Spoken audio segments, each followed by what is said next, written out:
everyone, so today I'm going to do a snowy cottage pen and wash. So I thought it's New Year, we'll try something new. I've got some lovely Papermate Flair pens, a set which I'll pop in the description. So if you do like them, you can have a go and buy them. I'll talk you through as I'm going what I'm using. So I've got Saunders Waterford, it's a 12x9 block. I've taped a little bit of a board around this one. If I very quickly talk you through the drawing.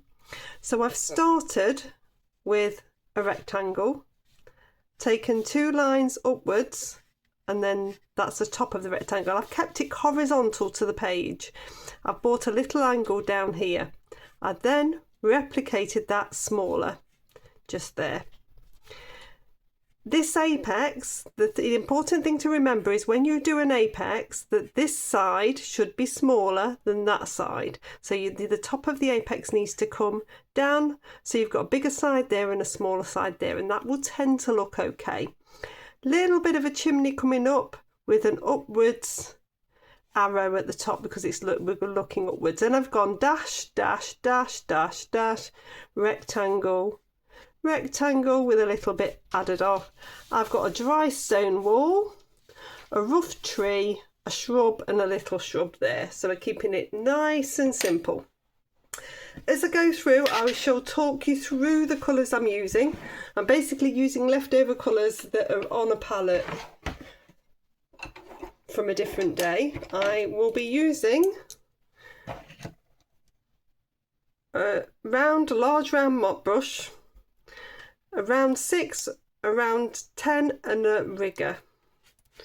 So I'm going to come on first of all and get a wash of paint on here. I find I put less pen on if I do this. So we're going to do the sky and the trees in the background. Get them nice and wet. I've got my round number 10. You can't see that here. I am dipping into a touch of cobalt blue. It's the only colour I've squirted out new. My brush is loaded up with water before I'm coming in, and I'm just going to create a nice wintry sky. If it comes on strong and I don't like it, I'll blend it through. Little smiles, it's like little smiles I'm doing in the sky. All the way down to the dry stone wall. Because you want some sky behind the tree. Come round the house carefully if you can.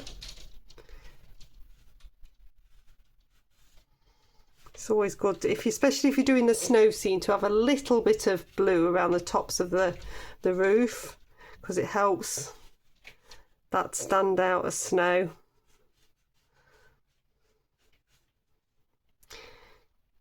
If I take in a couple of extra strong strokes and don't blend them through, that's going to give a really nice effect. Rinse my brush out, I've dabbed it in, and I've got some rose madder here. So I'm just going to take a little bit of that through, just so I've got a different colour in the sky. Just sweep a little bit through. If your paper's drying, just make sure you haven't got too much water on your brush, because it will watermark it, but you should have plenty of time. Get this bit down here. Okay, so I'm going to swap to my round number 6 now. I'm going to dab into a little bit of cobalt blue and a little bit of rose madder.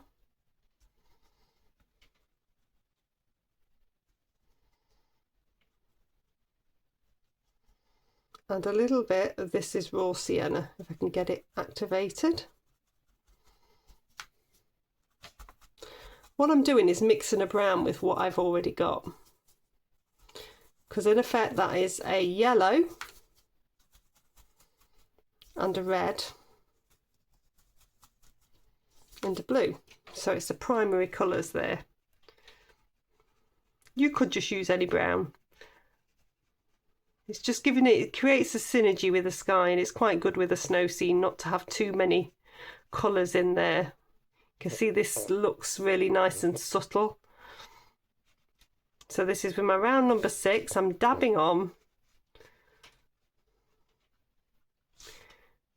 creating those bits of foliage and the tree. I'll come into that as it dries anyway.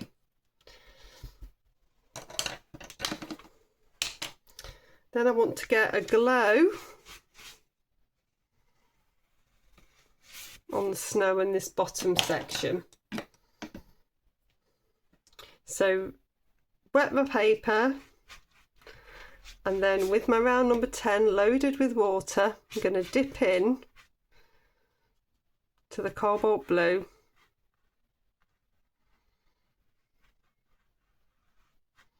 Just pop a bit of shadow into the snow. A bit of undulation, lighter than the sky. Just find my rose madder, just rinsing it off. And a little bit of rose madder as well. So you reflect the colours from the sky into the snow.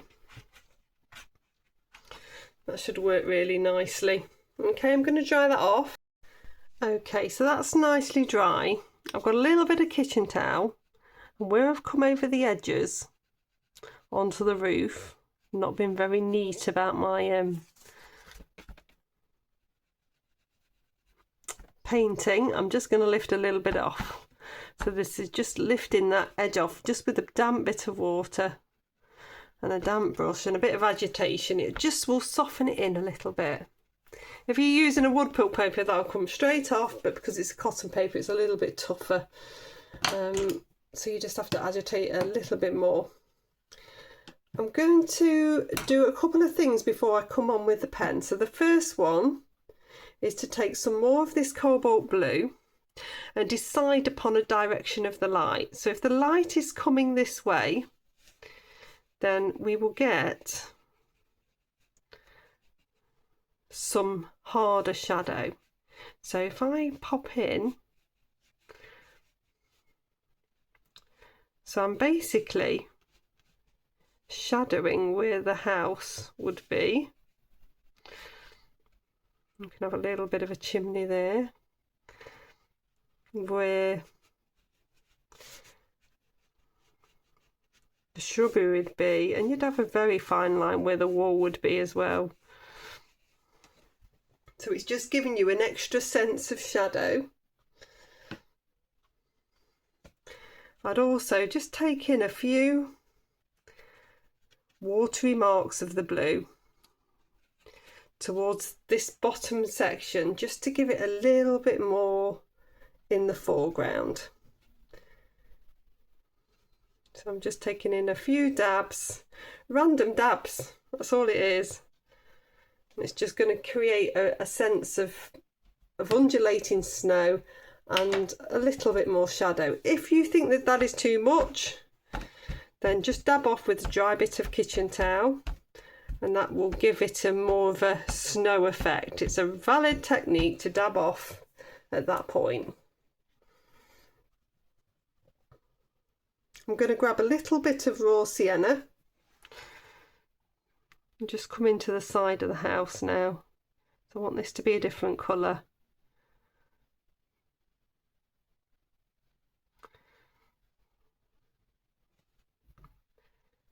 And that side. And just along.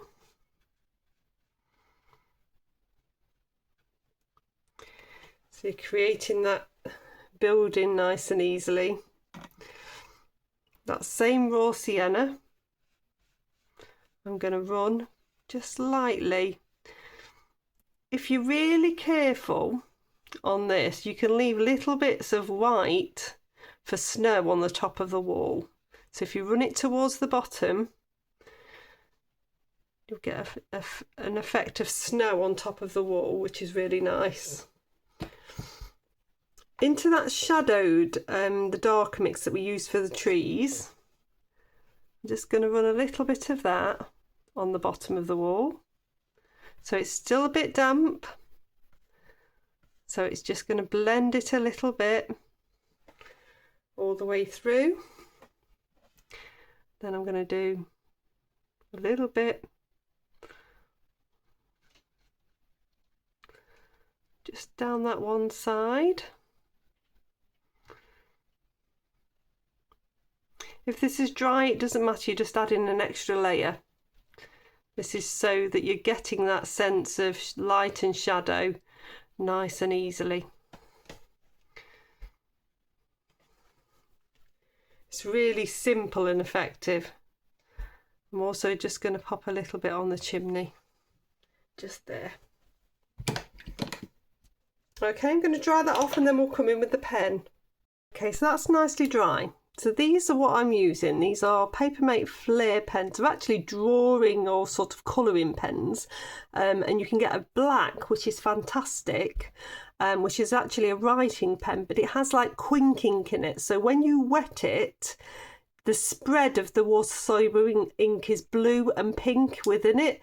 And so that's really nice. It's really hard to find that and for that to work. So but today I'm going to use a brown and a blue within this. So it's a little bit like a felt tip really. So what I'm going to do is start to define a little bit of detail. I do not outline. What I'm doing is picking out the darks. So any sort of darks, so under the windows. And the beauty of water soluble is wherever you hit it with water, it will run and create a nice effect. If you don't want to hit it with water, it still works really nicely. Put down a little bit on the top of the chimney there. Might have a tiny bit just for the roof showing through as if the snow was melting. And a little bit on the underside there. Make that a little bit darker in there. So I can come at the bottom of this wall. So I'm doing a little wiggling action. With all of this, less is more. Creating an atmospheric picture. You've already done a lot of the work with the colour from the watercolour. So this means that you pick up less when it comes to doing the pen, which is why I do the pen after, because I think it works better. So I'm coming along the base of this wall. I'm going to come into the tree. So I said we were going to work into the tree. I'm going to work into the tree with the pen and then we'll wash that in. So we're going to follow the lines as if they were branches there.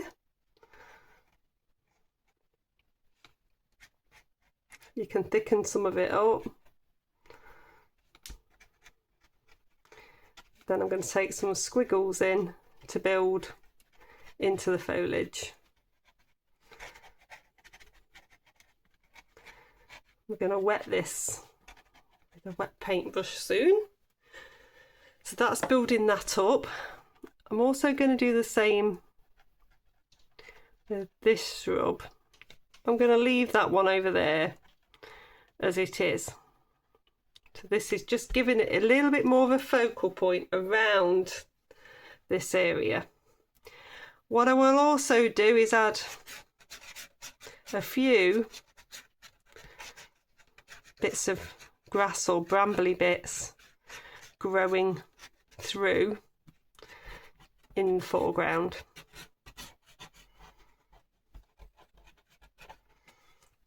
Just that side. With the blue, dropping it,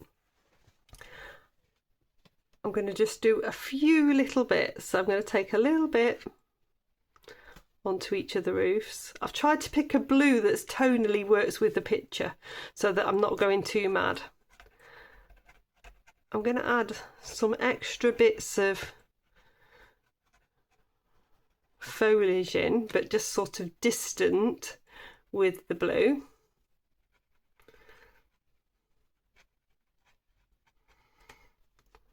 These should pick up quite nicely. So little squiggles really. I'm going to do a tiny little bit on here. I'm nervous of how bold this is going to be. I've not tried it, but I'll do a few little squiggles here and there. put some at the base here.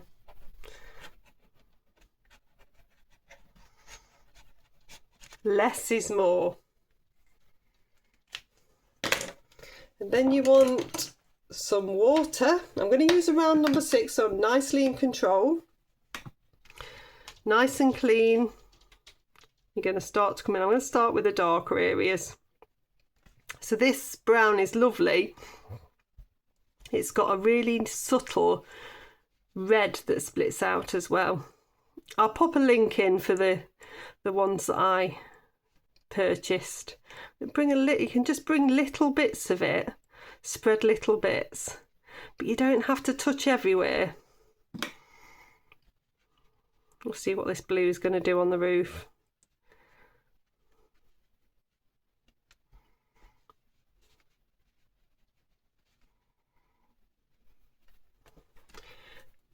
Don't want to take too much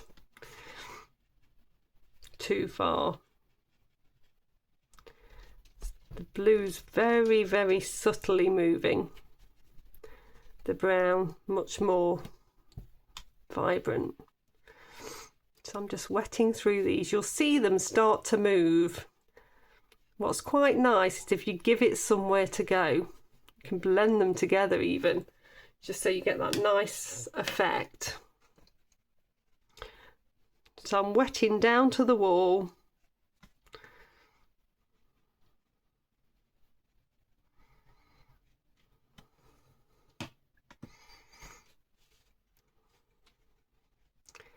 Wet within this tree. So we've already got a base here, so this is just adding to the base.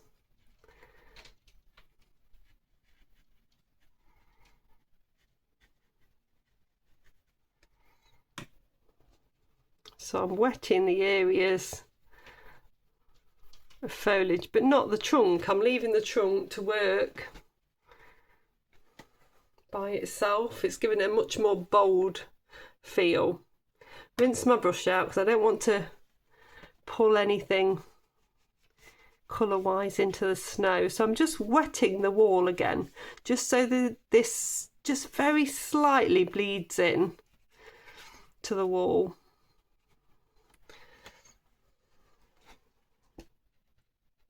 Just going to bring this colour a little bit more around here. I quite like what's happening there. Giving it a really nice depth and warmth. You can still see it all working and moving. The blue's a lot bolder than I thought it would be, but it's still working very nicely.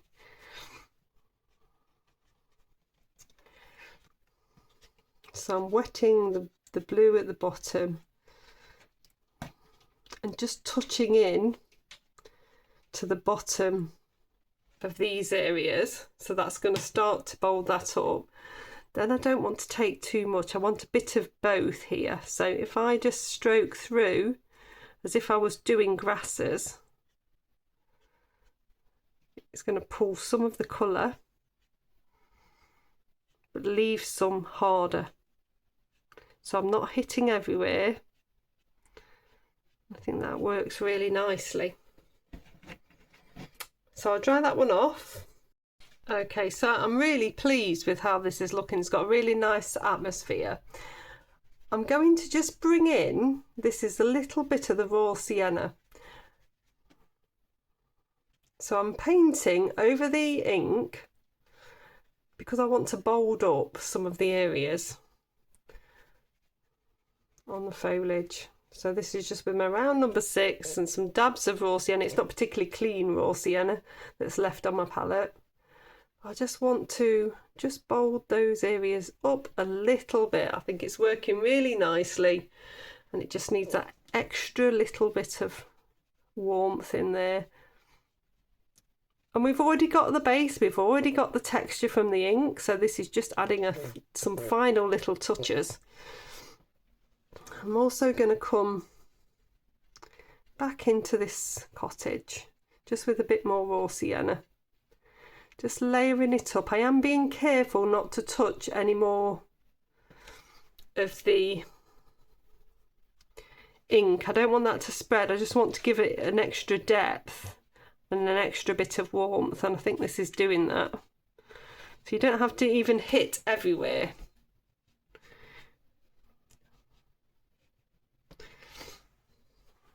Let's see if we can get a little bit on that chimney as well. And then just on the bottom of the wall, I think it just needs this extra layer.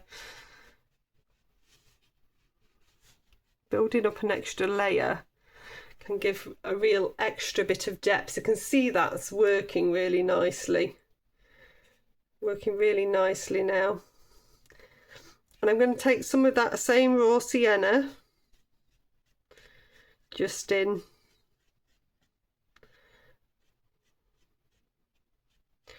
It's just about creating a nice balance in the picture, so I'm just taking a little bit in to that section there.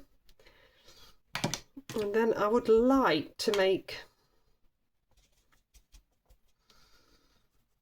this barn, the hole in for the barn, a little bit darker.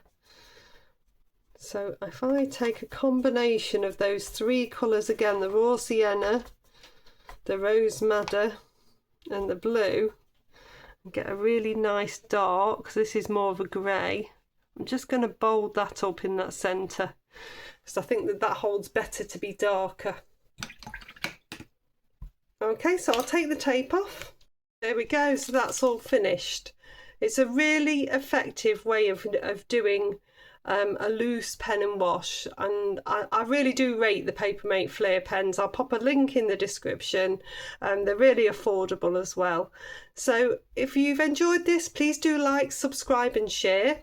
I'll pop a link here for another playlist and a link here for another video, and I shall see you next time.